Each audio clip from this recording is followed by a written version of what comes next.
Hello, everybody, and welcome back to Kai's Corner. Breaking news, Rafael Devers has been traded to the San Francisco Giants for what seems like pocket change. And quite frankly, fans are upset. Giants fans are happy. But I got to address it today on this episode of Kai's Corner. We're talking about the Devers trade in full, the Giants series against the Dodgers, Yankees beating up on the Red Sox, and how bad or how good is this trade for both teams.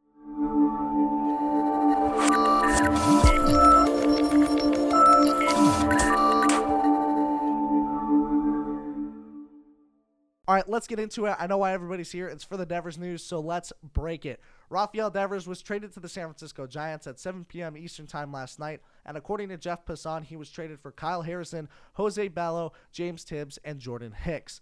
This, to me, was absolutely insane. I wasn't expecting it. I didn't see this coming. I thought the Red Sox were going to hold out on him until the back half of the trade deadline. So what a deal. What a way to get it done by Buster Posey. I was shocked. I couldn't believe it, and I know a lot of people couldn't either. It took the baseball world by storm, and it's all everybody's talking about right now. Devers being traded to the Giants made a lot of sense, especially with the Giants being down Matt Chapman right now and needing someone to ignite this offense. The Giants have had one of the worst offenses in the league, despite them having a positive .500 record and being one of the better teams in baseball this year. Overall, the Giants just haven't had the best offense in the first half, and I think they needed a spark, and that is Rafael Devers. I still can't believe that the Giants were able to get it done. Honestly, I didn't think that they were, or nor did I think they were actually talking about it. But apparently, according to an SF Giants columnist, Bob Nightingale, this has been a deal that's been circulating for years now, especially with Farhan Zaidi.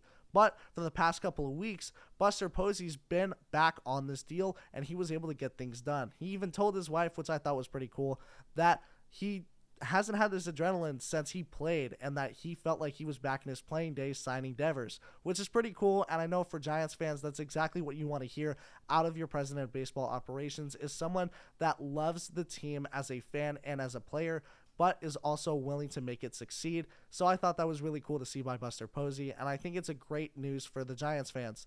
However, I do think the biggest question mark that'll be on the team's mind once they get Matt Chapman back is what's going to happen to Devers. I know the Giants just signed Dominic Smith, who's been a great first baseman for them, and they don't want to really try to test out Devers at the first base spot.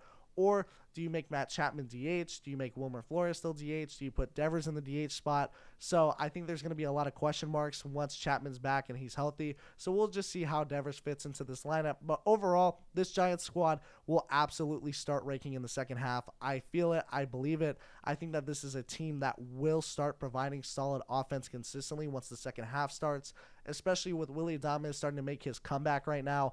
Matt Chapman, who was absolutely raking in June before his injury, Jung-Ho Lee, who's starting to get back in the hitting department now, and especially Helio Ramos, one of their better rookies and one of their better younger talents, who's really been stepping up this year. I think, however, for the Red Sox, that this deal just really didn't work out in their favor, and we'll discuss the players that they actually got from this trade and how I think Buster Posey absolutely fleeced the Boston Red Sox. We'll get things started off by covering every single player that the Giants sent over to Boston and see if Boston got fleeced or not. Let's get started with Kyle Harrison, one of the best left-handed pitching prospects back in 2022, who was the best left-handed pitching prospect in the pipeline at the time. After his call to the big leagues, Kyle Harrison couldn't perform. He had a hard time controlling his command and really wasn't able to find his stuff his rookie year. However, he had a bounce-back year back in 2024. He actually wasn't horrible. He did have his ups. He did have his downs. But overall, Kyle Harrison wasn't that bad. Still had a above 4 ERA. Still wasn't really striking out guys as much as they needed him to. But overall, wasn't a horrible pitcher. However, in 2025, Kyle Harrison pitched from the pen, and he looked phenomenal. But when he came in for his first few starts of the season, Kyle Harrison was very shaky, still didn't have his command, and his stuff just wasn't there. Overall, I think that there is potential in Kyle Harrison, but I don't think that his ceiling is that high anymore. I think that he kind of proved to everybody that he's not a MLB caliber pitcher. So that's one of the reasons why I think that the Red Sox got fleeced. I don't think Kyle Harrison can live up to the potential that they are seeking. But who knows, maybe Harrison turns things around. But overall, I think that this was an absolute bust of a player for the Giants, and I think he'll be a bust in Boston. The next guy we'll talk about is Jordan Hicks. Jordan Hicks has been phenomenal for the last couple of years with other teams, but for the Giants, I don't think he's been that guy. Jordan Hicks is kind of in that downward slope of his career. The Giants were trying to make him a starter. He actually was doing pretty solid for them last year as a starter, but once his injury happened, he moved back to the pen, and he still struggled with command issues. And this year, it's kind of been the same. He was a starter to kick off the season as well, just didn't perform at a high level. They moved him to the pen, still just wasn't doing good. So I think that Jordan Hicks is kind of on that back half slope of his career. Don't get me wrong, he's been great before. He's been one of the best closers in the league before, too, when he was in Toronto. I know he had a great time, too, when he was in Cincinnati.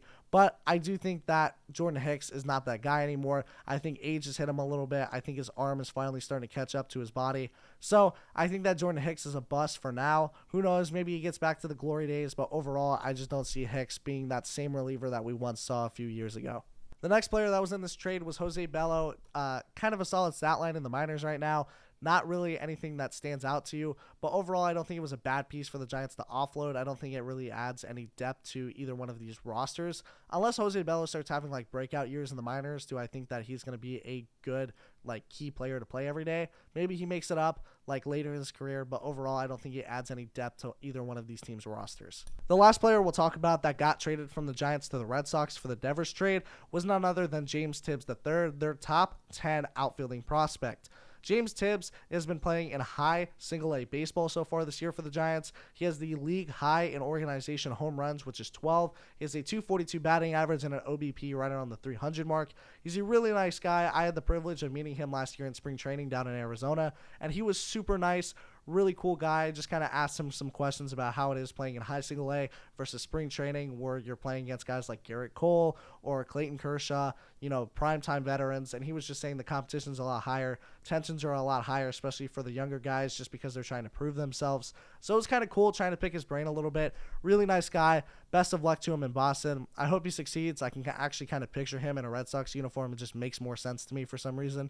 But I think James Tibbs can thrive. I think that, once he kind of gets a little bit more contact and once he starts swinging for average more, he's going to be a great outfielder. I think that the Red Sox can really make use of him in the future if he keeps performing at the level he's been performing at. But overall, for what the Giants lost compared to what they had gained, I think that what the Giants lost for Devers is not bad at all, which is why on the Giants side of the trade, I give it an A+. And if we're looking at the Red Sox, I give it maybe a C-, but most likely I give the Red Sox a D on what they required and what they were able to gain from the Giants for Devers. I don't think that the Red Sox did that good in this trade. I think they lost. I definitely think that the Giants come out the winners on this side of the trade. The next few things I'll get into is I just want to talk about the Giants and the Yankees series, just because those were both the teams that were involved.